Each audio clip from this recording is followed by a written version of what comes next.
আমাদের পশ্চিমা বিশ্বের দায়ীরা রাস্তার মধ্যেও দাওয়াতি কাজ করে, আলহামদুলিল্লাহ। এটাকে স্ট্রিট দাওয়া বলে। এই যে এরকম টেবিল নিয়ে বসে কোরআনের ট্রান্সলেশন নিয়ে, কিছু ইসলামের সহজ সরল বই নিয়ে তারা নন মুসলিমদের সাথে ইসলাম নিয়ে কথা বলে।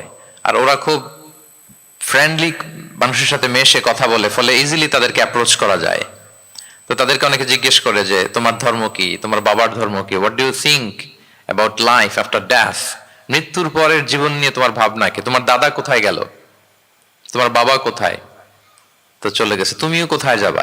এইভাবে যখন জিজ্ঞেস করে নন মুসলিমদেরকে, তাদেরকে যখন ভাবায়, ভাবাতে ভাবাতে ভাবাতে ভাবাতে ইসলামের বাণীগুলো যখন তাদের সামনে পেশ করে, তারা যখন কনভিন্সড হয়, অনেক ক্রিশ্চিয়ান, অনেক জুইশ, অনেক নন মুসলিম ওই রাস্তার ওই দাওয়া কাজের মধ্যে, স্ট্রিট দাওয়াতেই ওইখানেই ঘোষণা দেয় আশহাদু আল্লা ইলাহা ইল্লাল্লাহ ওয়া আশহাদু আন্না মুহাম্মাদান আবদুহু ওয়া রাসূলুহু। রাস্তায় আধা ঘন্টা দাওয়া কাজের মধ্যেই ওরা কনভিন্সড হয়ে মুসলমান হয়ে যায়। হ্যাঁ, ওয়ার্ল্ডস ফাস্টেস্ট গ্রোয়িং রিলিজিয়ন। গোটা বিশ্বব্যাপী এভাবে ইসলামকে আল্লাহ তাআলা ছড়িয়ে দিচ্ছেন, গোটা বিশ্বব্যাপী ছড়ায় যাচ্ছে। কেউ এর অগ্রগতিকে থামায় রাখতে পারবে না, অসম্ভব।